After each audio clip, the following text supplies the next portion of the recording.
Right, so let's have a look at factorization involving complex numbers. And in order to explain factorization, we just have to use a few examples. So in the first case, we have x squared minus 3. Here, it's two terms with a negative in between, so I can factorize it as x minus the square root of 3 and x plus the square root of 3. Right, so these are my two factors and it can't factorize any further. So what you have to see here is when we have a linear function where the highest exponent of x is 1, that's where we stop then, right? So let's look at b. b is x squared plus 8. Let's manipulate it into a difference of squares. So I can take the plus 8 and I can say it's minus negative 8. Now I can factorize it and I can say it's x minus the square root of negative 8 and then x plus the square root of, again, negative 8. Now remember we had this practice of how to write the square root of negative 8 into the complex form. Right? So what we have here, let's just do this on the side. The square root of negative 8 I can rewrite as negative 1 times 2 times 4, right? The reason for the 2 and the 4 is because now I can take the square root of 4 and simplify that to 2. And the square root of 2 stays. And remember then that the square root of negative 1 is I. So let's plug this into what we have here.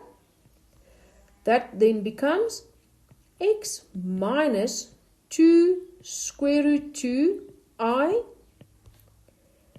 The second bracket becomes x plus 2 square root 2 I. Right, so let's see how we are going to handle c. In c we have x squared plus 4x plus 6.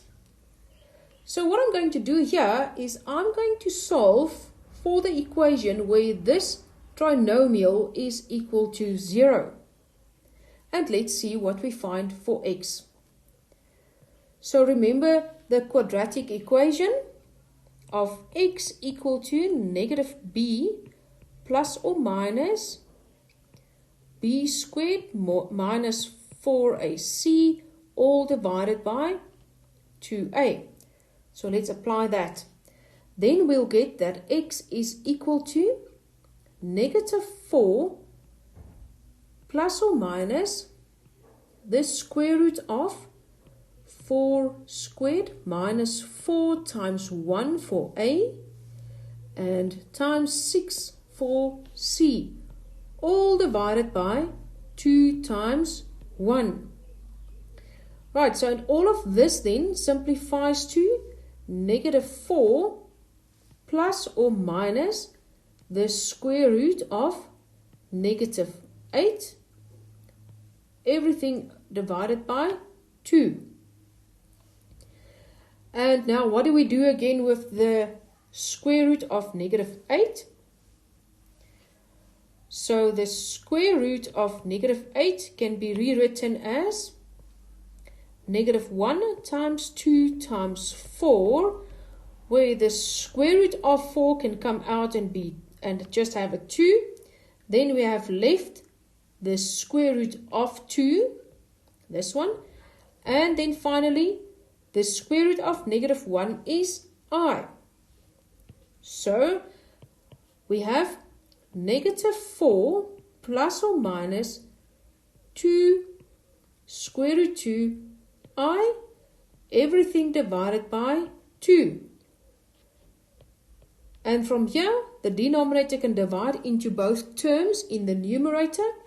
So my final answer is negative 2 plus or minus square root 2i. Right, but that was not the question. The question was to factorize the trinomial. It wasn't an equation, so let's just work with that from there. In other words, my first factor is where x is equal to minus 2 plus the square root of 2i, or x equal to negative 2 minus the square root of 2i. Right, so what am I doing? I'm just splitting up these values of x.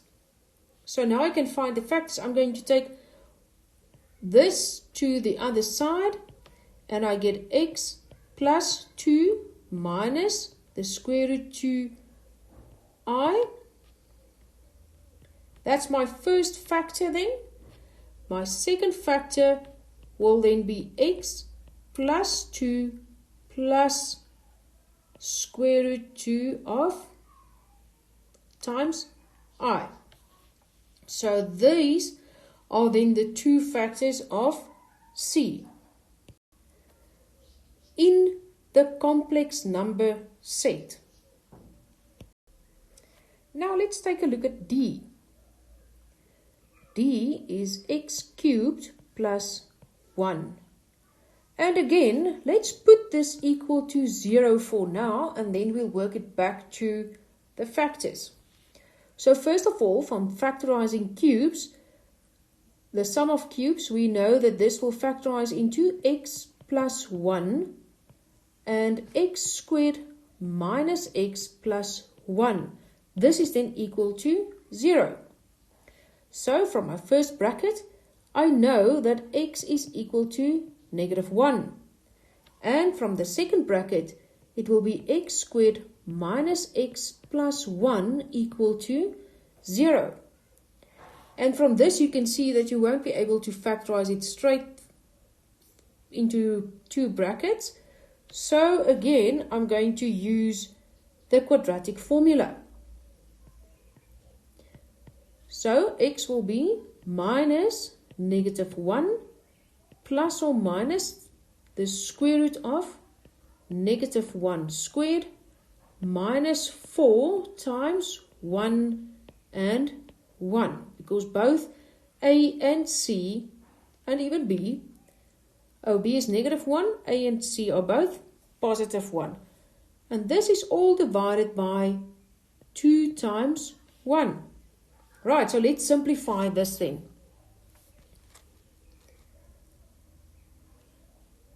Now we have 1 plus or minus the square root of negative 3 divided by 2, which in terms of the complex values then simplifies into 1 plus or minus square root 3i, because remember negative 3 is negative 1 times 3, all divided by 2. So let's have a look at all of this then. So this is my first solution is then where x is equal to 1 plus the square root 3i over 2, or x is equal to 1 minus the square root 3 over 2. So what will my factors be? So therefore, x cubed plus 1 can factorize into the following. Don't forget about the x equal to minus 1. That's my first factor of x plus 1. Then my next two factors will be, if I take the first one here, it's x minus 1 plus square root 3i over 2. And then from the second bracket, that will be x minus 1 minus the square root 3i over 2. So what happened here in the last two brackets? From this final x, I took that whole fraction to the left-hand side, as well as on this side, I took that whole fraction to the left-hand side to obtain the last bracket. At E, where we have x cubed minus 4x squared plus 2x plus 1. Right, in order for us to factorize a cubic function like this, we will have to test a few factors until we find one that works. Now in this case, there's a 1 in front, so I only need to use the factors of the first coefficient with the factors of the last constant term, and because both of them are 1, I will try 1. Let's try x equal to 1 and plug it into this equation. So in other words, it will be 1 cubed minus 4 times 1 squared plus 2 times 1 plus 1. And this adds up to 0. Oh, that's great. So in other words, x minus 1 is a factor.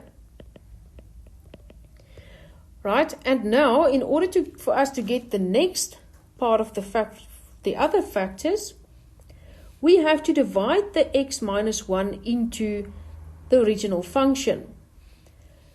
Now there are more than one way to do this. I'm going to use synthetic division, where I use the one that I've tested, and I'm going to put the coefficients of the cubic function. So it's 1, negative 4, 2, and 1. So now I take this one up, right? And it's 1 times 1 is 1. If I add these two, I get negative 3. Then it's 1. This 1 times negative 3 gives me negative 3. If I add these two, I get negative 1. And 1 times negative 1 is negative 1. Right, I've used synthetic division, and I add those two, and I get 0. And that's what I want. Right, then I know I've calculated it correctly, because this 0 is my remainder. So from this, it means that so far I can factorize the function into x minus 1 and x squared minus 3x minus 1 equal to 0. So the first bracket isn't a problem. Let's look at the second bracket. The x squared minus 3x minus 1. Again, you can't factorize this into straight two brackets. So we'll use the quadratic formula again. So we'll have x equal to negative minus negative 3 plus minus the square root of negative 3 squared minus 4 times 1 times negative 1 for c, everything divided by 2 times 1. And this simplifies to 3 plus or minus the square root of 13 over 2. Right, this is not complex, but it is irrational. So, in this case then, I have my cases of x equal to, from this first bracket, I have my first factor of x minus 1. Then from here, I'm going to handle the plus part first. So it's going to be x minus 3 plus square root 13 over 2. And then I'm going to handle the negative part. So it's x minus 3 minus square root 13 over 2. And that then is my third factor. So there are my three factors.